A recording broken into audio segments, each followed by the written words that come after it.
저는 능평성당에 발령을 받았어요. 아무것도 없었어요. 정말로. 모본당에서 분가금으로 딱 3천만 원을 받았어요. 근데 성당 하나 지려면 보통 27억, 30억 정도 되잖아요. 2000년이면 IMF 딱 터지고 다 망한 상태예요. 그냥 완전히 망한 상태가 2000년이에요. 본당에 가보니까 성당이 어떻게 되어 있느냐면 지붕은 천막이야. 파란 천막으로 되어 있는 거야. 그 다음에 벽은 컨테이너예요. 컨테이너. 바닥을 보니까 맨 흙이야. 성당 바닥이. 막 여기서 막 원추리가 피는 거예요. 붓꽃도 피고 성당 바닥에서. 그런데 교우들은 보니까 600명이야. 교우들 600명인데 30억짜리 건물을 어떻게 줘요? 그래서 제가 그랬어요. 요한복음 3장에 뭐라고 그랬냐면은 예수님이 46년 만에 지은 성전을 허물라고 그랬다. 며칠 만에 짓겠다고? 3일 만에 짓겠다고. 예수님이 원했던 게 건물이냐 사람이냐? 그땐 교우들이 사람이래요. 그러면은 건물 짓는 건 중요한 게 아니다. 여러분들이 행복하면 그게 성전이다. 그리고 세계 어디에서도 성당 바닥에서 붓꽃도 피고 원추리도 피는 성당이 어딨냐. 이 최고 아름다운 성전이다. 난 성당 안 질 테니까 여러분들 그렇게 알아라. 근데 이 착한 교우들이 자꾸 신축금을 내는 거예요. 내지 말라고 그래. 안 짓는다는데 부담스럽게. 그래서 제가 두 번째 한번 또 공식적으로 얘기를 했어요. 난 성당 안 짓는다고 그랬다. 왜 자꾸 내냐. 여러분들이 내면 내는 여러분들은 정말로 신앙이 좋아갖고 내지만 못 내는 교우들 미안해서 못 나오니까 내지 말아라. 그때 이제 교우들이 헷갈리는 거예요. 저게 진짜 내라는 건지 내지 말라는 건지 저게. 에? 그래서 첫 해에 교우들이 신축금을 얼마를 했냐면 7천만 원을 했어요. 저는 굉장히 많이 했다고 생각해요. 굉장히. 첫 해에 600명 교우들이. 대신 이게 고객 사목 목표가 고객 기절이었기 때문에 이제 교우들한테 부활 때 성탄 때 선물 많이 줬어요. 왜냐하면 내긴 내는데 나오는 게 없잖아. 옛날에는 뭐 밀가루도 주고 그랬대는데 한 3, 40년 사이에 천주교에서 아무것도 안 나가요. 버릇 나빠진다고 교우들. 네. 그 대신 저는 제가 비누 공장 하니까 비누도 선물하고 내 동창이 우리밀 그거 운동하는 신부가 있으니까 그거 한 박스씩 다 하고 한 해는 성탄 때 너무 기분이 좋은 거예요. 그래서 오리농 쌀을 4kg짜리 한 가마를 집집이 다 선물을 했어요. 예수님 태어났으니까 태어난 날 밥 줘 먹으라고. 교우들이 막 성당은 막 지붕은 천막이고 막 여기 막 원추리도 피고 그러는데 맨날 선물 나오지. 성탄 때 밥 해 먹으라고 쌀을 선물로 주니까 교우들이 너무너무 막 전화를 하고 난리가 났어요. 신부님 너무너무 고맙다고. 그래서 제가 그렇게 고마웠냐 그랬더니 너무 고마웠대. 그럼 그 고마운 마음을 구유예물에 한번 표현해 봐라. 제가 이제 그랬어요. 그랬더니 교우들이 구유예물을 했는데 그때는 교우가 1000명이었는데 구유예물이 1700만 원이 나왔어요. 한 집에 7만 원씩 한 거예요. 기적이죠. 깜짝 놀랐어요. 저도 놀래고 교우들도 놀래고. 그래서 그 돈을 어떻게 했느냐? 아프리카에 다 보내버렸어요. 왜? 가난한 예수님 건데 성당 짓는데 안 짓는데 성당 짓는 기금을 한다는 게 그렇잖아요. 아프리카에 다 보내버렸어요. 교우들이 행복한 거예요. 어쨌든 성당은 없어도. 그리고 제가 이제 그 봄에 가을에 이제 할머니 할아버지들을 모시고 꼭 여기 생태마을에 모시고 왔어요. 모시고 와서 어떻게? 주일학교들은 캠프 안 데려가도 할머니 할아버지는 2박 3일씩 내가 모시고 왔어요. 진짜 중요한 교회에서 중요한 세대는 할머니 할아버지예요.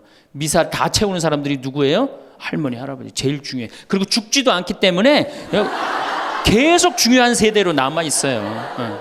계속 중요한 세대로. 그래서 이제 할머니 할아버지들을 모시고 와서 5월달 지금부터 이제 취나물 납니다. 고사리 납니다. 그럼 내가 뜯어갖고 같이 밤에 여기 모닥불 펴놓고 며칠 전에도 만수 일동 노인대학에 와서 모닥불 펴놓고 근사하게 놀고 갔어요. 모닥불 펴놓고 고기 구워 먹고 거기서 같이 춤추고 노래하니 할머니 할아버지들이 70, 80 평생 그래본 적 있어요 없어요? 한 번도 없는 너무너무 행복한 거예요. 여기 또 래프팅도 제가 시켜드려요. 할머니들 래프팅. 그래 이제 82살 먹은 스텔라 할머니가 허리가 이렇게 구부러졌는데 자기는 안 내려간다는 거예요. 왜? 신부님은 늙고 허리도 아프고 그래서 힘도 없고 그래서 난 못한다고. 할머니 배만 타면 배가 떠내려가는 거지 할머니 노짓는 것도 아니니까 그냥 가자. 그래갖고 이제 할머니 손을 잡고 저 래프팅장에 내려갔어요. 근데 이제 할머니 할아버지 한 100분 정도 계셨는데 이게 머리 하얀 할아버지 머리 하얀 할머니들을 노란 하이바 씌워놓고 노란 조끼 입혀놓으니까 늙었는지 젊었는지 구분도 안 돼. 얼마나 이쁜지 몰라요. 그러고 딱 배를 타고 내려가 보니 얼마나 좋아요. 배가 두둥실 떠내려가는 것처럼 마음도 어때요? 나이 먹었다고 여러분들 감정이요, 늙었다고 감정이 없는 게 아니에요. 늙으면 늙을수록 더 감정이 더 정말로 애틋합니다. 그 할머니들 보니까 막 소양강 처녀 부르고 뭐 두만강 부르고 할아버지 배에 물 끼얹고 난리도 아니야. 이제 2시간이 지났어요. 래프팅이 끝나고 할머니가 패들이라고 그래. 패들을 이렇게 쥐고 이렇게 허리가 구부러졌으니까 이렇게 올라왔어요. 할머니 어땠어요? 그랬더니 이 할머니 하시는 말씀이 죽어도 좋아. 그래요. 죽어도 좋아. 이 고객은 기절을 한 거예요. 이 할머니가 애들을 8을 낳는데 본당에 돌아가갖고 그랬대요. 니네들 다 모여봐라. 다 불렀대요. 죽전, 분당 여기 사는 교우들 다, 저 아들, 딸들을 다 불렀대요. 니네들 내가 80평생 살 동안 나하고 2박 3일 놀러 가고 모닥불 피고 나하고 내 손 잡고 춤춰준 적 있냐? 없지.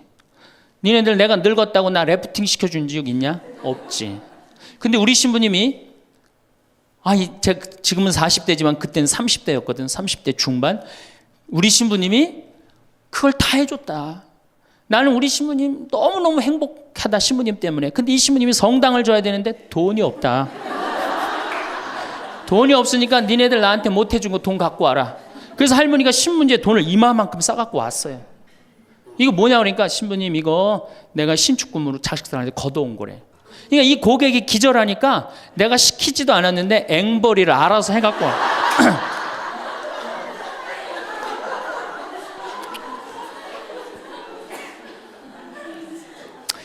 그래서 이제 교우들이 하도 성당을 짓자 난 안 짓는다 그러는데 짓자 그래서 3년 9월에 시작해갖고 4년 부활절에 성당을 다 줬어요.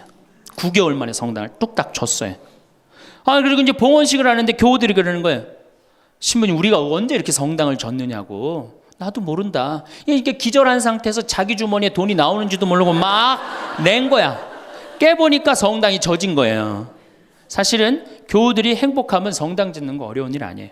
우리 정신부님도 모현 성당 참 멋있고 깨끗하게 또 지셨는데 어떻게 또 동백으로 또 가고 참 불쌍한 신부예요. 사실은 하나만 지면 됐지.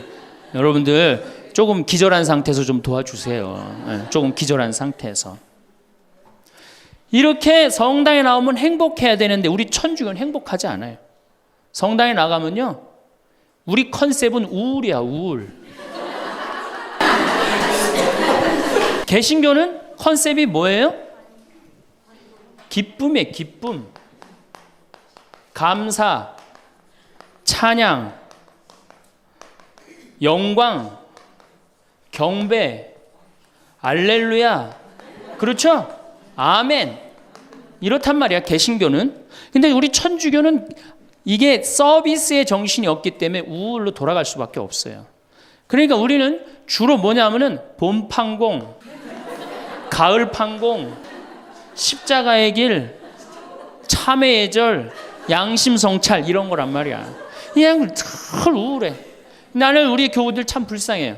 왜 불쌍하냐면은 일주일 내내 그냥 시어머니 때문에 속이 부글부글 끓었어. 남편 때문에 부글부글 끓었어. 일주일 내내 며느리 때문에 속이 부글부글 끓었어. 그래갖고 성당에 가서 이걸 좀 풀어야 되는데 성당 가면 어떻게 기를 죽이냐면 미사 시작 우리가 첫 전례가 뭐냐면 이 참회의 절이에요. 그래갖고 뭐라고 시키냐면 내 탓이오, 내 큰 탓이라고 그러니 이게 풀로 왔는데 이게 풀로 오는 게 다 다시 내 탓으로 다 내가 지고 다시 집에 가는 거야. 이게 미치는 거죠. 제가 한번 어느 성당에 환경 강의를 간 적이 있어요. 환경 강의를 갔는데 고해성사를 미사 전에 이제 주로 들어갔는데 고해성사 앞에 그 고해소 앞에 양심성찰 그 항목을 쭉 적어놨는데 거의 100가지를 적어놨더라고. 뭐 주일미사 빠진 거, 뭐 교무금 떼어먹은 거, 뭐 술집에 간 거 막 100가지를 써놨어요. 보니까 내가 이렇게 들어가면서 야 저거 보고 있는 사람들 정말 우울하겠구나 그런 생각이 들었어요. 아니나 달라 한 형제가 딱 들어오더니 숨을 팍 쉬더니 신부님 내가 3년 만에 성당에 왔는데 저거 앞에 보니까 안 걸리는 게 없다. 그중에 특별히 6번, 27번, 65번이 걸린다는 거예요. 이놈은 100가지 중에 그걸 내가 어떻게 알아? 6번이 무슨 죄인지. 그래서 내가 보석으로 2번, 6번, 8번 하라고 그랬어요.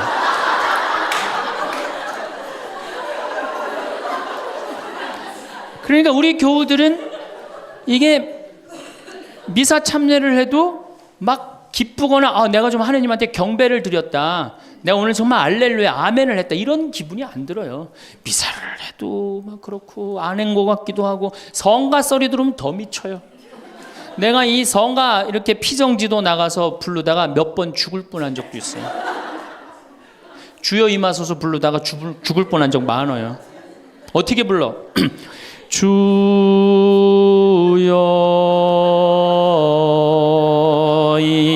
임하. 언제 숨 쉬어야 돼 이거? 이러니 죽는 거지. 이러니까 죽는 거지. 여러분들 개신교 이거 4분의 3박자로 불러요. 개신교. 주여 임하소서 내 마음에 암흑에 헤매는 한 마리 양을 태양과 같으신 사랑에. 얼마나 좋아. 근데 우리는 이거를 어떻게 부르냐면 청승을 떨면서 불러요. 청승. 태양과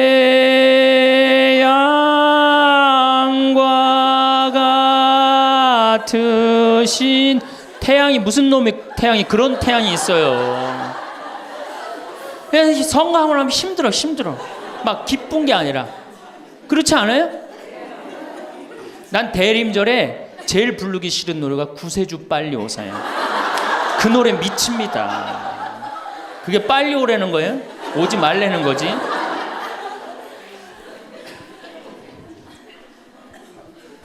주일학교 아이들을 보면은 참 불쌍해요.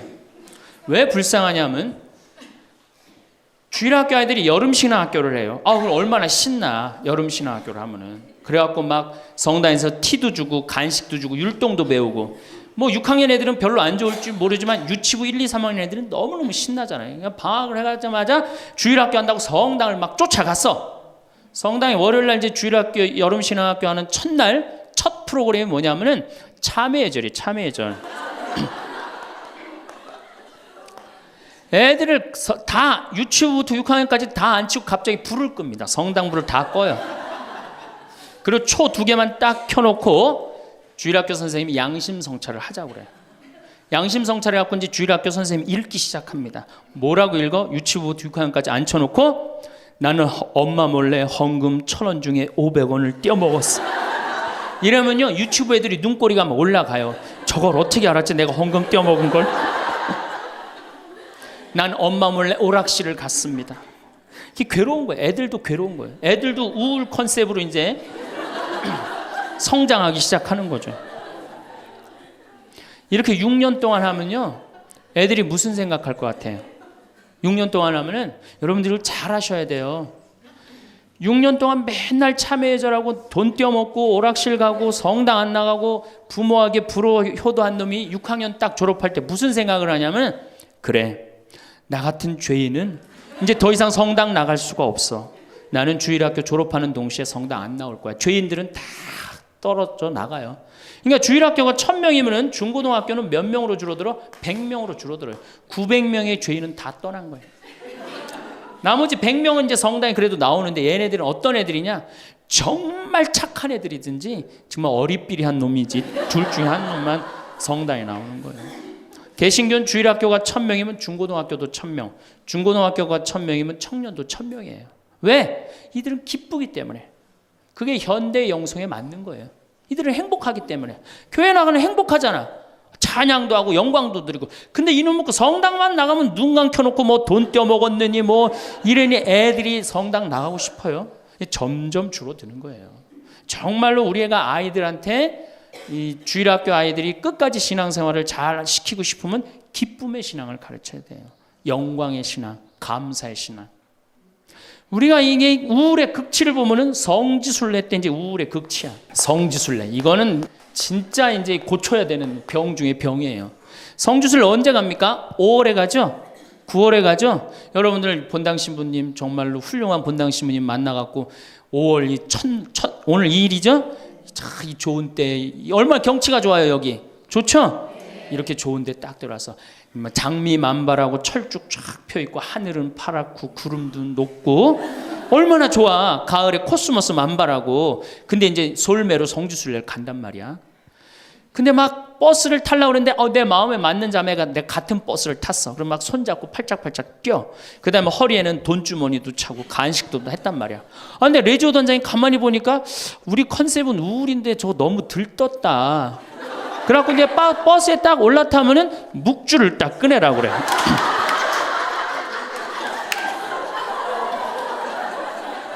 묵주를 꺼내라고 꼭 고통의 신비를 꼭 해요. 그리고 난 다음에 뭐 예수님 뭐 피땀 흘리심을 묵상합시다. 뭐 가시관 쓰심을 묵상합시다. 뭐 두들겨 맞으심을 묵상합시다. 십자가에 올라가심을 묵상합시다. 내려오심을 묵상합시다. 이걸 오단하고 나면요. 무슨 코스모스 만발하고 장미 뭐 피는 게 어디 있어요. 지금 신부님, 저 예수님이 지금 십자가 올라갔다 내려오고 막 피땀 흘리고 그랬는데 그런 관광버스 안이 찬물 끼얹어놓은 것 같이 조용해져요. 그러면 내가 보기엔 그것만 해도 충분한데 또 김대원 신부님 생애를 누가 또 들고 나와서 읽기 시작을 합니다. 막 이런 얘기하면은 버스 아니 뭐 지금 뭐 관광버스를 탔는지 이게 관광버스가 아니에요. 장례차가 가는 거 장례차. 그래갖고 신부님이 1836년에 여러분들 신부님이 1836년에 떠나서요. 마카오에 1837년 6월에 도착하세요. 6개월 동안을 걸어서 간 거예요. 기가 막히죠?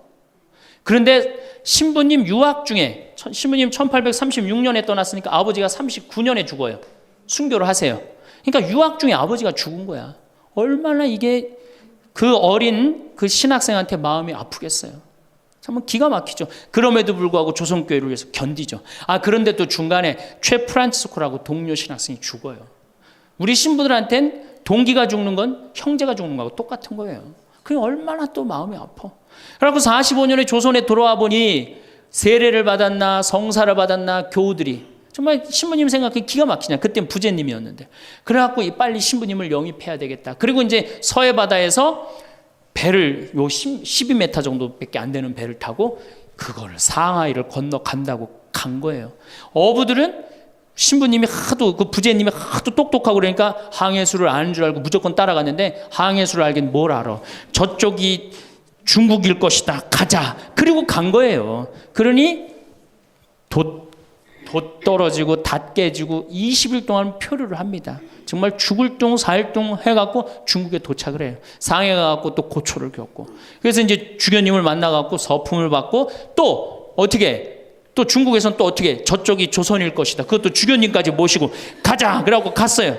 갔는데 웬걸 딱 도착을 했는데 사람이 말을 했는데 이상한 말을 하는 거. 어디서 와서 꽝 이러는 거예요. 제주도로 간 거예요. 제주도로. 잘못 가갖고. 제주도에서 또 미사를 봉헌하시고 인천 아파트로 와서 사목을 하는데 잠을 잡니까? 뭐를 합니까? 그러다가 6월 달에 순이도에서 붙잡히세요. 붙잡혀갖고 한양으로 압송을 되는데 6월에서 9월이면 여름을 지나는 거 아니에요? 얼마 똑똑해. 세계 지도 그릴 줄 알지, 라틴어 할 줄 알지, 중국어 할 줄 알지. 이 급변하는 세상에서 나라를 위해서 일 좀 하려고 그러는데 우리 대장 예수님을 두고 내가 어디를 하느냐 이래갖고 그냥 당당하게 이렇게 견디시잖아요. 그래갖고 막 신부님 허벅지를 때려. 그래갖고 막 구데기가 끓고 그러죠. 그러다 9월 16일 날 신부님이 순교를 하셔요. 세남터에서. 근데 돌아가실 때 또 어떻게 돌아가시느냐? 이쪽으로 되면 잘 자르겠느냐, 저쪽으로 되면 잘 얼마나 용감하세요. 이렇게 훌륭한 성인 신부님을 모시고 사는데 여러분들 뭐 하는 거냐? 주일 미사도 잘 안 나오고 선교도 안 하고 그럼 또 그냥 팍 기가 죽어갖고 고개를 또 우울 컨셉으로 고개를 숙이는 거야. 자, 장하다 순교자 합시다. 장하다 순교자 주 이래면 진짜 장례차가 가는 거예요. 그래갖고 이제 성지에 도착을 하면은 시키지 않았는데도 십자가 얘기를 알아서 해요. 시키지 않았는데. 그리고 이제 밥을 먹고 나면은 레지오 단장이 미안한 거야. 그래도 1년에 한 번 관광버스 타고 나왔는데 이거 묵주기도부터 기죽이기 시작해갖고 뭐 신부님 생에 막 아버지도 죽고 할아버지도 죽고 엄마는 거지가 돼서 돌아다니고 막 장하다 순교자까지 하고 막 십자가 얘기를 하고 하늘은 파랗고 꽃은 만발한데 너무 우울해. 그러면 이제 전심 때 술을 따르기 시작합니다. 한 잔씩 먹이기 시작해요. 한 잔씩 먹이고 돌아올 때 보면요, 가관이 아니에요. 분명히 갈 때는 장하다로 갔는데 올 땐 차차차로 오는 거예요. 제가 보좌신부 때, 그때는 92, 3년도니까 대단했었어요. 지금은 많이 사고 때문에 못 일어나게 했죠. 그때는요, 관광버스 그 사이에 나와갖고 춤 엄청나게 췄어요. 내가 거긴 굉장히 큰 성당인데 7개 꾸리아였어. 여성 꾸리아가 4개나 있었어요. 성주순례를 가고 싶은데 젊은 보좌 신부랑 가고 싶은 거예요. 나한테 한 달을 조르는 거, 가자고. 난 가기 싫다. 왜 가기 싫으냐 그랬더니, 거기 가면은 갈 땐 거룩한데 올 때는 너무 정신 없어서 난 가기 싫다.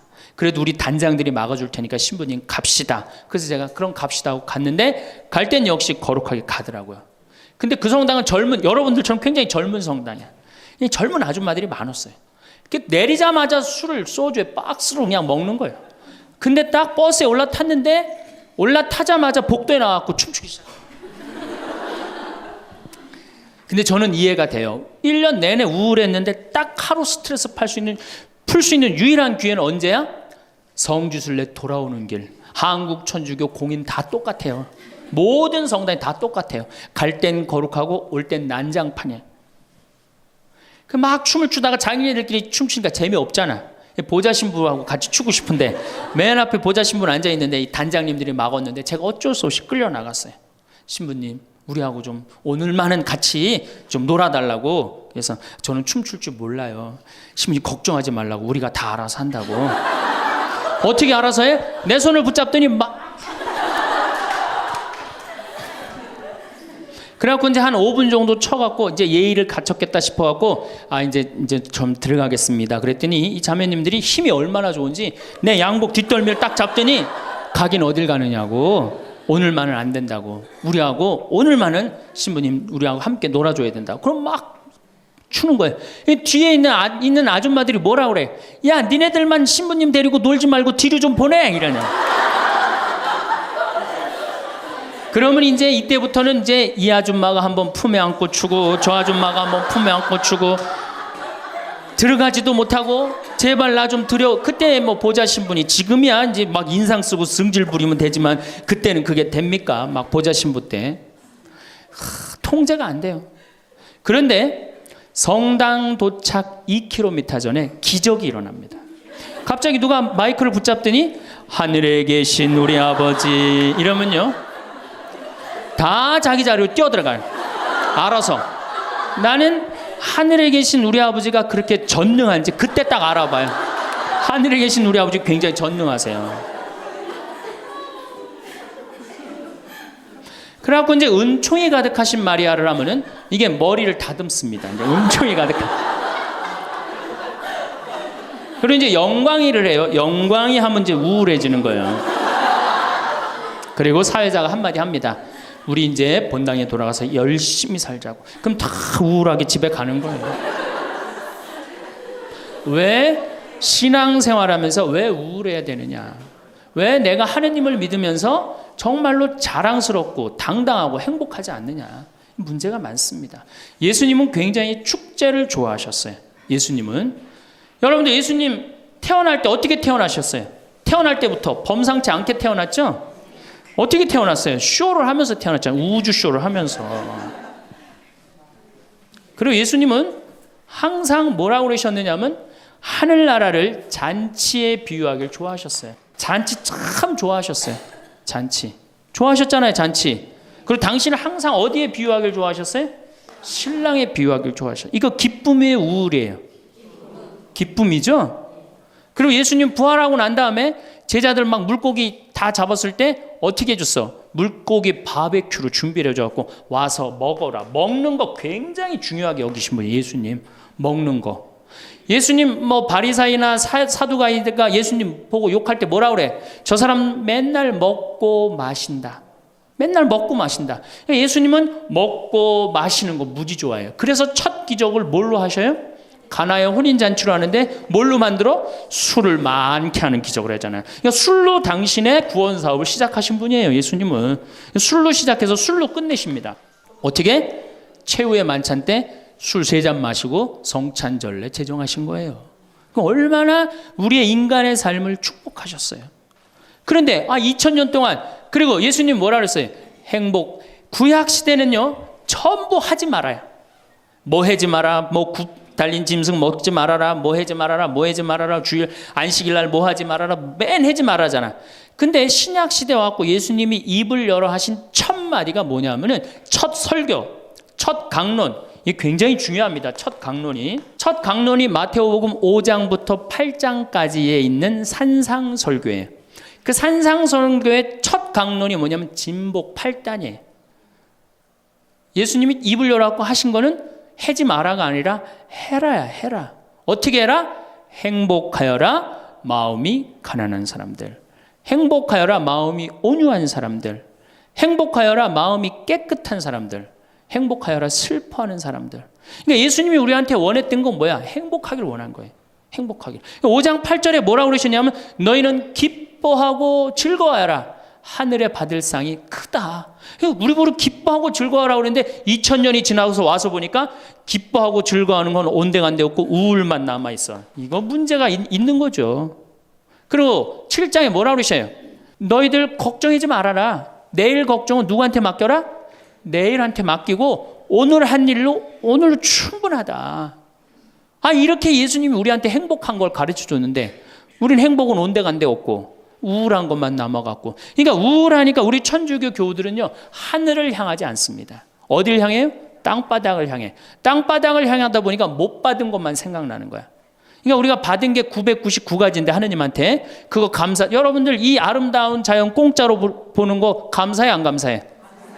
공기 공짜로 마시는 거 감사해 안 감사해? 하느님이 빈님 공짜로 내려주시는 거 감사해 안 감사해? 북한에서 안 태어나고 남한에서 태어난 거 감사해 안 감사해? 감사하죠?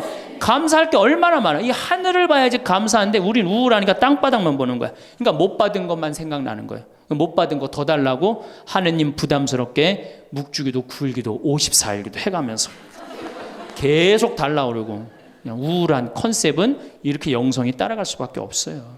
이제 여러분들 감사하십시오. 데살로니가 전서 5장 16절에 뭐라 그래? 항상 감사하시오. 항상 기도하시오. 항상 기뻐하시오. 이것이 우리 주 예수 그리스도를 통하여 드러내신 하느님 아버지의 뜻입니다. 그랬어요. 그러니까 여러분들 정말로 내가 하느님을 믿는다, 내가 천주교 신앙생활을 한다, 그러면은 그거는 굉장히 당당한 거고 감사한 거고 영광스러운 거예요. 근데 우리 자꾸 젖어들어요. 오그라들어. 내가 신학생 때 한번 밥을 먹으면서 일반 음식점에서 성호를 긋고 밥을 먹었어요. 성부와 성자와 성령의 이름으로 아멘하고 밥을 이렇게 기도를 하고 먹었는데 반대편에 앉아있는 형제가 내가 보긴 성당 다니는 형제 같아 보니까. 근데 저 젊은 놈이 성호를 긋고 밥을 먹으니까 굉장히 미안했나 봐요. 그래서 이렇게 보는데 내 눈에 딱 띄었어요. 허벅지에 십자가를 이렇게 긋고 먹더라고요. 우리 신앙이 자꾸 이렇게 오그라드는 거예요. 우리가 하느님께 받은 은혜가 너무 많으면은 하느님께 영광 드리고 그 받은 은혜에 대해서 다른 사람한테 자랑하는데 우리는 그런 영성이 없어요. 못 받은 것만 생각나고. 그러니까 이 감사기도, 찬양기도, 영광기도 드리는 것보다는 간구기도가 훨씬 많아요. 우리가 간구기도를 하다 보면 자꾸 하느님을 의심하게 됩니다. 여러분들 신앙은요 감사드리고 찬양드리다 보면 하느님과 거의 하나가 되는데요, 자꾸 간구기도를 바치면 자꾸 하느님과 갭이 생겨요. 점점 멀어지는 거예요. 그러니까 여러분들이 청원기도를 많이 하면 할수록 어때요? 하느님과 멀어지는 거예요. 예수님이 뭐라 그랬어요? 너희들 굳이 이 말 저 말 하지 말아라. 하느님 아버지가 다 알아서 해줄 거다. 그 좋은 말씀을 우리가 다 듣고도 우리는 신앙의 본질을 자꾸 어긋나고 있는 거예요. 그래서 여러분들 이제 우울을 내다 버리십시오. 자, 이 현대교회의 물론 모든 우리 교회의 화두는 뭐냐? 선교예요. 선교. 그렇죠? 네. 하늘나라를 선포하고 선교하는 거예요. 그런데 교황님 때 막 10% 막 선교가 됐는데 지금은 2%로 떨어지더니 이제는 거의 1%대로 선교가 떨어졌어요. 선교가 안 돼요. 성당에 안 나와요 요즘. 누가 성당에 나와요? 더욱이 이 1%대로 떨어진 상태에서 천주교 교우가 500만이라고 그랬는데 미사 참여는 125만 밖에 참여를 안 해요. 그러니까 4분의 1이 성당에 안 나오는 거예요. 여러분들, 우리 집안 식구가 4식구야. 4식구인데 주일날 같이 밥을 먹기로 했는데 한 명만 맨날 와서 밥을 먹어. 그 집 망한 집이에요, 안 망한 집이에요? 망한 집에 우리 천주교가 지금 신부들이 숫자가 없어갖고 교우들 많이 오는 게 그래도 잘 된다고 생각하지만 통계적으로 보면 망한 거예요. 그러면 왜 우리 이 교우들이 아니면은 사람들이 성당을 찾지 않느냐? 이거는 2만 달러가 넘어선 시대에는 이게 서비스를 원합니다. 대접받기를 원해. 2만 달러가. 이게 우리가 뭐 1,000달러, 2,000달러 땐 성당에서 신부님 막 혼내고 소리 질러도 어떻게 해요? 다 참고 살았어요. 왜? 내가 지질이 못 살고 있는데 성당 가서 욕 좀 먹는다고 어때? 근데 지금은 내가 그랜저를 타고 다니고 아파트 지금 동백지구 그 좋은 데에 거기 아파트를 내가 지금 살고 있는데 성당 가서 신부가 막 욕하고 소리 지른다고 거기 참고 나올 것 같아요? 안 나갑니다. 바로 옆 성당 운전하고 가요. 옛날엔 죽고 나서 하나 어딜 들어갔어? 거길 간 거예요. 근데 이제는 시대가 틀려졌어요. 여러분들은 사실은 하늘나라를 사신 고객이야. 예수님이 이 세상에 오셔서 뭐 팔고 가셨어요?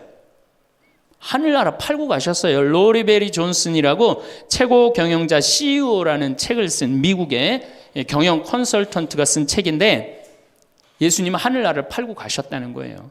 저도 맞는 것 같아요. 여러분들은 하늘나라를 사신 고객이야, 고객. 근데 고객 경영의 가장 기본은 뭐야? 그렇지. 여러분들 만족하세요? 성당 나와서? 성당 본당 신부님 모시고 왔다고 또 괜히 또 이상한 소리 하지 마시고 솔직히 말씀하세요. 사실 성당 나와서 만족하는 교우들 거의 없어요. 내가 뭐 지금 한 수백 성당 강의를 다녀봤는데 만족하지 않아요. 구조 자체가 만족을 못하게 돼 있어요. 본당 신부님의 문제가 아니라. 이제 고객 경영의 다음은 고객 감동이야. 성당 나와서 감동 받아요? 더 못 받지. 감동 무슨 감동이야. 이제는 고객 기절의 시대야. 성당 나와서 기절해요? 기절하기 쉽지 않습니다. 그런데 여러분들 모 핸드폰 회사에서 10년 전에 처음에 핸드폰을 내놓을 때 선전 하나가 저는 생각이 나요. 어떤 여성이 핸드폰을 이렇게 목에 걸고 막 자기 이 핸드폰에서 36화음이 막 나오는 거야. 너무너무 좋아. 그래갖고 앞에 전보산대를 못 봐요. 전보산대 못 받고 전보산대에 부닥쳐서 기절을 합니다. 그 컨셉이 뭐냐 하면은 우리 핸드폰 쓰면 기절시켜 주겠다. 그거거든. 그래갖고 단일 품목으로 1위에 올라섰어요. 그러니까 이게 고객을 기절시켜줘야지 고객이 그 물건을 쓴단 말이야. 성당에도 어떻게 해야 돼? 기절해야지 성당에 많이 나오는 거예요. 근데 우리 수원교구, 내가 수원교구 신부지만은 수원교구 사실 만족, 감동, 기절할 일이 없어요. 서울에서 막 인구가 막 밀려갖고 툭하면 본당 분가야. 그래갖고 내가 성당을 정말로 열심히 줬어. 상하성당을 열심히 줬어. 아니 사실 신갈성당부터 시작해줘. 신갈성당을 열심히 줬어. 그래갖고 열심히 져갖고 이제 내 열심히 신앙생활을 해야 되겠다. 그런데 갑자기 어느 날 본당 신부가 본당 분가. 근데 재수없이 신갈성당에 속해서 사는 게 아니라 내가 살고 있는 데가 상하구역이야. 그럼 어떻게 돼요? 또 내야 돼. 그래갖고 또 한 5년 열심히 줬어. 근데 열심히 줬는데 내가 또 이사를 갔는데 돈 모았고 이사를 갔는데 그 와중에 동백으로 갔는데 거기서 또 성당을 또 짓는다고 신축금을 내라 그래. 고객 기절이 아니라 고객 짜증이에요. 여러분들 돈 있는 교우들은 그나마 열심한 교우들은 냅니다. 근데 돈 없는 교우들은 한 번 못 내고 두 번 못 내면 다음에 어때요? 나중에 나오지 뭐. 나중에 돈 생기면 그다음에 내가 나오지. 그리고 떠나요. 그게 10%예요. 한 번 질 때마다 떠나는 인원이 10%예요. 그러니까 개신교는 한 번 지면은 어때요? 또 신축금 냅니까? 안 냅니까? 안 내요. 죽을 때까지 내가 여기 다니면 되는 거예요. 근데 우리 천주교는 내가 그냥 이사 가는 데마다 그냥 성당 짓는데 골라서 가는 교우들도 있어. 그러니까 한 교우가 5성당 짓는 교우들도 많아요. 그래서 저한테 그러는 교우들 많아요. 신부님, 제가 앉은 자리에서 5개 졌습니다. 참 이게 참 어려운 일이죠. 5개 성당 지금 평생 신축금만 냈다는 거예요. 정말 우리 교우들을 우리 이 성당에서 정말로 고객 대접을 하느냐? 우선 용어부터가 기분 나빠요. 용어가 신자야, 신자. 믿을 신의 놈자자 써요. 믿는 놈들이다. 이거 믿는 놈들이다. 천주교 공식 기도문이 뭐냐면 신자들이 바치는 빵과 포도주를 받아달라고 그래요. 신자들이. 그러니까 믿는 놈들이 바치는 빵과 포도주를 받아달라. 그래도 여러분들 좋다고 열심히 미사 참여하는 거 보면 신기해. 천주교 교우들. 개신교는 성도예요. 성도. 여러분들 거룩한 물이야. 벌써 믿는 놈들 여러분하고 성도 여러분하고 기분이 어때요? 성도가 훨씬 기분 좋을 거 아니에요. 그렇죠? 불교는 불자야. 부처님의 아들 자자를 씁니다. 부처님의 아드님들. 그러니까 불자님 이게 가능합니다. 그렇죠? 성도님, 거룩한 무리 여러분님 가능하죠? 신자님 가능해요? 믿는 놈들한테 무슨 놈자를 님자를 붙여요. 그러니까 이 불자님들은 감동을 받는 거예요. 절에 가면 스님이 얼마나 잘해줘요. 정말로 감동을 받죠. 그러니까 이 불자들은 시주를 하면은 100만 원에서 1000만 원 정도 합니다. 한 번 하면 정말 이렇게 해요. 시주 한 번 하면 보통 뭐 영산제 49제 같은 거 지낼 때요 1000만 원, 2000만 원 다 해요. 성도님들은 10,000원에서 한 10만 원 정도 합니다. 헌금을 하면. 믿는 놈들은 1,000원만 하면 되는 거예요. 그러니까 우리 교우들 헌금 안 낸다고 욕하고 혼낼 거 하나도 없다. 교우들을 헌금을 많이 내게 하려면 어떻게 하면 된다? 기절시켜주면 된다. 기절. 고객 감동을 시켜주면 된다는 얘기예요. 그 예수님의 그 경영 기법의 기본은 서비스예요. 사실은 서비스. 이게 굉장히 중요합니다. 예수님은 이 세상에 오셔서 유행어가 있으셨어요. 입만 열면 하시는 말씀이 사랑해라가 아니었어요. 입만 열면 하신 말씀이 뭐냐 하면은 섬겨라야, 섬겨라. 너희 사이에 높은 사람이 되고자 하는 사람은 남을 섬기는 사람이 되어야 하고 으뜸이 되고자 하는 사람은 종이 되어야 한다. 사실은 사람의 아들도 섬김을 받으러 온 것이 아니라 섬기러 왔고 많은 사람을 위하여 목숨을 바쳐 몸값을 치르러 온 것이다. 마태복음 20장에 나오는 얘기예요. 사람의 아들도 뭐하러 왔어? 서비스하러 왔다는 얘기예요. 섬기러 왔다는 얘기예요. 23장에 보면 너희 중에 으뜸 가는 사람은 너희를 섬기는 사람이 되어야 한다. 누구든지 자기를 높이는 사람은 낮아지고 자기를 낮추는 사람은 높아진다. 마르코 복음에도 예수님이 너희 중에 으뜸이 되고자 하는 사람은 섬기는 사람이 되어야 한다. 그러니까 예수님은 이 세상에 오셔서 봉사 받으러 오신 게 아니라 뭐하러 오셨어요? 봉사로 오신 거예요. 섬기러 오셨어요. 예수님은 분명히 섬기러 왔는데 지금 현대교회를 보면은 거꾸로 돼 있어요. 교우들이 수녀님과 신부님을 섬기고 신부들이 주교님을 섬기고 위에선 통치하고 이게 경쟁력이 있을 것 같아요? 경쟁력 없습니다. 경쟁력 시대가 어떤 시대인데 지금 거꾸로 가고 있어요. 대통령도 지금 국민들을 섬기느니 많이 했는데 우리 가톨릭처럼 이렇게 철저하게 이 아래로 그냥 내리꽂는 데는 없어요. 그러니까 경쟁력이 있을 수가 없어요. 예수님은 아무리 당신이 이렇게 말을 해도 못 알아들을 것 같으니까 마지막 날에 어떻게 해요? 스스로 겉옷을 걷어붙이고 제자들의 발을 닦아줍니다. 이스라엘에서 제자들을 그 사막에서 먼지 있는데 발을 닦아준다는 건 종이 할 수 있는 최고의 그 아래의 섬김의 모습을 보여준 거예요. 내가 너희들의 발을 닦았듯이 너희도 어떻게 해라? 서로 섬겨라. 그러니까 이 섬기는 거는 21세기의 문제가 아니고 우리 교회의 본질이에요. 본질. 그러면은 여기 구역장님들이시죠? 반장님들이시죠? 오늘 오신 분들, 여러분들이 사실은 본당에서 누굴 섬겨야 돼? 교우들을, 신부님을 뭐하러 섬겨? 교우를 섬기라니까. 내 구역 식구, 반 식구를 얼마나 섬기느냐에 따라서 그 교회 공동체가 잘 되느냐, 잘 되지 않느냐가 결정되는 거예요. 제가 이렇게 환경센터, 수원에 우리 환경센터 있죠? 거기 직원 하나가 아니 내가 자기 그 월급을 주는 신부인데도 하루는 와갖고 나한테 얼굴이 하얘져갖고 나는 세상에 이렇게 훌륭한 신부님을 처음 봤대. 무슨 얘기냐? 자기가 이 어느 서둔동 성당에 다니는데 그때 내 동창 신부가 있었어요. 한 10년 전 얘기예요. 동창 신부가 있었는데 자기 부인이 결혼을 하자마자 자궁에 문제가 있어갖고 병원에 입원을 한 거예요. 근데 이 형제는 세례를 받았지만 자매는 세례를 받지 않았어요. 그런데 그 구역에서 가만히 이렇게 가정방문을 이렇게 구역장님들이 사정을 제일 잘하는 사람이 누구예요? 구역 사정을 제일 잘하는 사람. 본당 신부가 알아요? 모릅니다. 구역장님들이 제일 잘 알아요. 그래서 구역장님은 본당의 작은 신부들이야.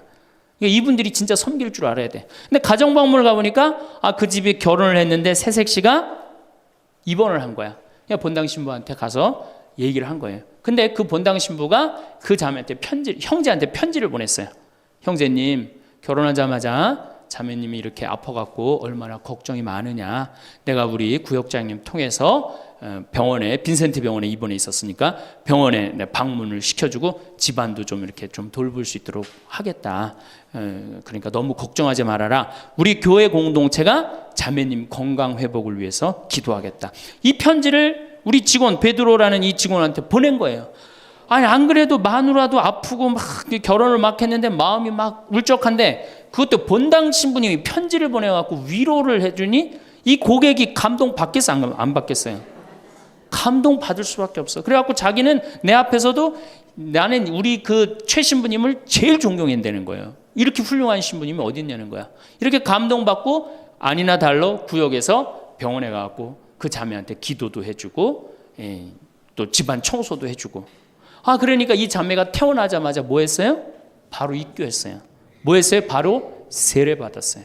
이 자매가 세례를 받으니까 자기 친정 식구들 어떻게 돼? 당연히 따라서 세례를 받았어요. 우리가 길거리 뛰들고 나가갖고 잃은 양 찾기, 헌 양 찾기, 새 양 찾기 할 일이 아니에요. 진짜 선교 잘하려면 어떻게 하면 돼요? 감동시켜주면 돼요. 기절시켜주면은 알아서 옵니다. 근데 기절시켜줄 생각은 안 하고 어디서 뛰들르고 그냥 헌양 찾고 새 양 찾고 그거 교우들 피곤해 안 피곤해? 솔직히 피곤해죠? 이게 전국으로 나가는 거니까 확실하게 얘기하세요. 우리 천주교 교우들 부부싸움하고 어디 갈 데 있어요? 없죠? 여러분들 부부싸움 하면은 우리 정현석 신부님이 저기 재워줘요? 정영철 신부님 재워주세요? 사제관에 가면 재워줘요? 잤다가는 신부님도 쫓겨나고 여러분들도 쫓겨나요. 천주교는 어디 가서 잘 데가 없어요. 잘 데가. 그러니까 성당은 많이 저놀지 모르지만 교우들이 가서 쉴 데는 없단 말이에요. 영적으로 지친 교우들이. 근데 개신교는 여러분들 지금 버스 타고 여기 이 동백에서 여기까지 지금 오셨는데 여러분들은 못 느꼈지만 저는 그 길을 잘 알아요. 개신교 기도원이 10개가 넘게 여러분들 지나왔어요. 10개는 넘게. 그러니까 막 속상하고 싸우고 그러면 보따리 싸두고 어디 가요? 기도원 가면은 거기서 아버지 막 소리 지르고 막 이러면은 3일 정도 하면은 속 풀리잖아요. 그럼 또 돌아갈 수 있는 거 아니에요. 그거 얼마나 좋아요. 불교는 뭐가 있어요? 절에 가면 암자에서 다 재워줍니다. 제가 88년에 희방사라는 데를 갔었어요. 소백산을 갔는데 희방사에 갔는데 수녀님들하고 같이 갔었어요. 수녀님들하고 같이 여관을 갈 수가 있나? 그래서 희방사에 절에 들어가갖고 스님한테 그랬어요. 나는 신학생이고 우리 수녀님들인데 내일 새벽에 산에 올라가야 되는데 딱히 잘 데가 없다. 재워줬으면 좋겠다. 근데 스님이요 지금도 기억이 남아요. 두말 않고 방 2개를 수녀님 방, 내 방 이렇게 딱 내주시는 거예요. 주무시고 가시라고. 근데 우리 천주교 어디 가서 좀 재워달라 그러면 재워줄 데 있어요? 교구청 가면 재워줍니까? 하루 저 어디 가서 잘 데가 없는데 여기 좀 재워주면 안 되겠습니까? 재워줘요? 우리는 우리도 모르게 벽을 하늘같이 쌓고 살고 있어요. 천주교에 들어오기가 제일 어려운 거예요. 돌다 맨 마지막에 오는 데가 어디야? 천주교야. 우리가 그만큼 높은 벽을 쌓아놓고 무슨 고객 만족 예수님이 섬기라고 그러는데 섬기긴 뭘 섬겨요? 우리는 언제부터인가 행복을 멀리 두는 습관을 갖게 되었습니다. 시험에 합격하면 행복할 거야. 좋은 직장에 들어가면 행복할 거야. 결혼하면 행복할 거야. 아이가 대학에 가면 행복할 거야. 이렇게 우리는 평생을 행복을 미래의 어느 지점에 걸어두고 살아왔습니다. 마치 행복이라는 것이 무언가를 반드시 이루어야만 손에 쥘 수 있는 보상인 것처럼 말입니다. 지금은 조금 힘들어도 참아야 한다는 말을 얼마나 자주 들어왔는지 모릅니다. 그리고 우리는 그 말을 당연하게 받아들였습니다. 참는 것이 미덕이고 오늘의 즐거움을 뒤로 미루는 것이 성숙한 어른의 태도라고 배워왔으니까요. 그렇게 우리는 수십 년을 달려왔습니다. 그런데 문득 멈춰 서서 돌아보면 이상한 생각이 듭니다. 나는 언제 행복했던 걸까 하는 의문이 생깁니다. 그토록 기다리고 참았던 그 순간들이 정말로 나를 행복하게 만들어 주었는지 돌아보게 됩니다. 우리가 평생 따라야 한다고 배운 수많은 규칙들이 있습니다. 성실해야 하고, 근면해야 하고, 책임감 있게 살아야 한다는 가르침들입니다. 이런 것들을 우리는 마치 숙제처럼 의무처럼 여겨왔습니다. 해야만 하는 것, 지켜야만 하는 것, 그렇지 않으면 안 되는 것으로 받아들였던 겁니다. 그런데 여기서 잠깐 생각을 바꿔보면 달라집니다. 이 모든 지혜들이 사실은 우리를 억누르기 위한 것이 아니라 오늘 더 평온하고 만족스러운 하루를 보내는 방법을 알려주는 안내서였다는 것을 깨닫게 됩니다. 행복은 무언가를 이룬 대가로 받는 상이 아닙니다. 행복은 우리가 매일 누려야 할 당연한 권리입니다. 숨을 쉬고 밥을 먹고 잠을 자는 것처럼 행복도 우리 삶의 기본적인 요소여야 합니다. 그런데 우리는 너무 오랫동안 행복을 사치처럼 여겨왔습니다. 무언가를 다 이루고 난 뒤에야 누릴 수 있는 특별한 것으로 치부해버렸던 겁니다. 하지만 그것은 잘못된 생각이었습니다. 행복은 결승선에 도착했을 때 받는 메달이 아니라 달리는 과정 자체에서 느낄 수 있는 감정입니다. 그렇다면 오늘의 행복은 어디에서 시작될까요? 그것은 거창한 곳에 있지 않습니다. 아침에 눈을 뜨고 창문을 열었을 때 들어오는 햇살을 느끼는 순간에 있습니다. 산책을 나가 바람이 뺨을 스치는 감촉을 느낄 때 있습니다. 좋아하는 음악을 듣거나 맛있는 식사를 천천히 음미할 때 있습니다. 오랜만에 연락한 친구와 웃으며 이야기를 나누는 그 순간에 있습니다. 화분에 물을 주며 새싹이 돋아난 것을 발견하는 작은 기쁨 속에 있습니다. 창밖을 내다보며 계절의 변화를 느낄 때 그 안에 있습니다. 이런 것들이 너무 소소해서 행복이라고 부르기 민망하다고 생각할 수 있습니다. 하지만 생각해보면 알 수 있습니다.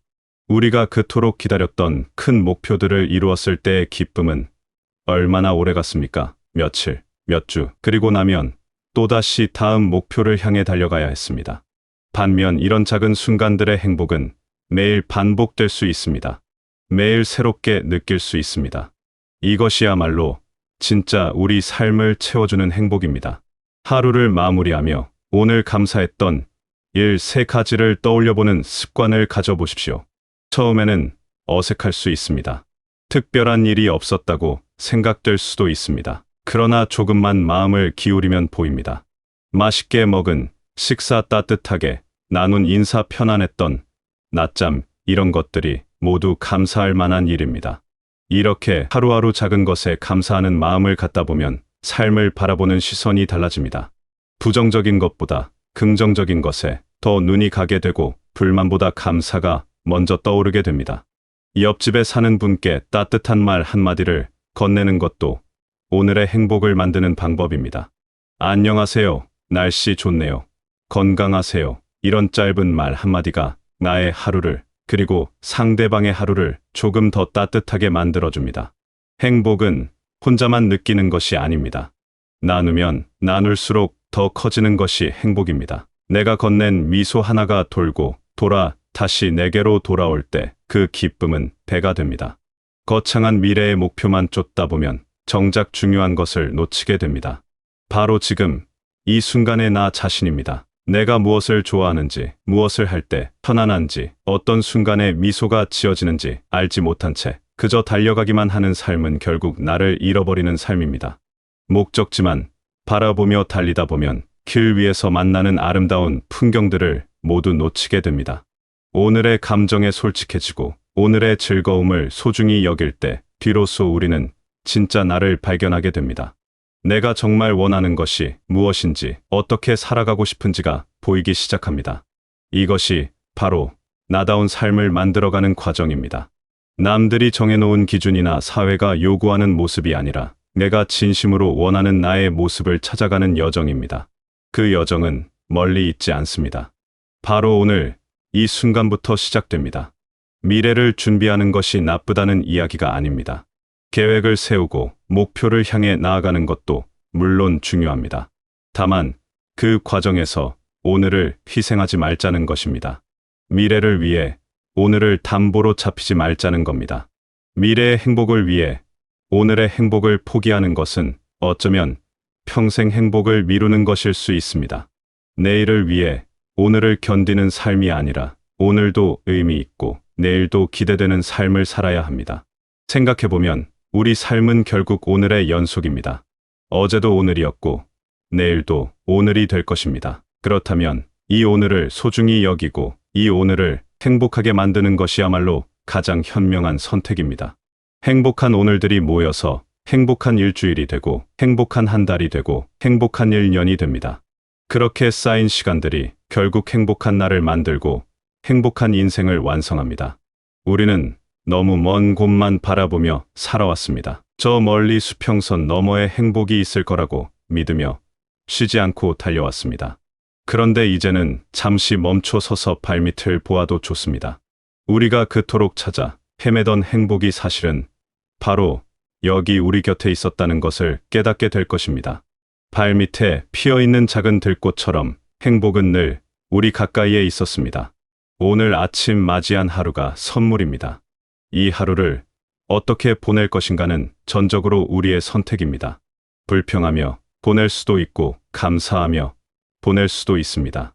힘들다고 한숨 쉬며 보낼 수도 있고 작은 기쁨을 찾으며 보낼 수도 있습니다. 어떤 선택을 하느냐에 따라 같은 하루도 전혀 다른 하루가 됩니다. 똑같은 스문의 시간이지만 그 안을 무엇으로 채우느냐에 따라 천국도 되고 지옥도 됩니다. 행복은 어디 멀리 숨어 있는 보물이 아닙니다. 행복은 우리가 만들어가는 것입니다. 오늘 이 순간 내가 무엇을 선택하고 무엇에 집중하느냐에 따라 행복은 얼마든지 만들어질 수 있습니다. 거창한 성취나 특별한 사건이 없어도 우리는 충분히 행복할 수 있습니다. 아니, 오히려 평범한 일상 속에서 찾는 행복이 더 진실되고 오래갑니다. 일상의 평범함 속에 진짜 삶의 의미가 담겨 있습니다. 지금까지 행복을 너무 멀리 두고 살아온 분들이 많습니다. 언젠가는 행복해질 거라고 믿으며 오늘의 기쁨을 뒤로 미루며 지내왔습니다. 하지만 이제는 괜찮습니다. 지금부터라도 오늘의 행복을 선택하면 됩니다. 너무 늦은 것은 없습니다. 오늘이 바로 여러분이 행복해질 수 있는 가장 좋은 날입니다. 어제는 지나갔고 내일은 아직 오지 않았습니다. 우리에게 주어진 것은 오직 오늘뿐입니다.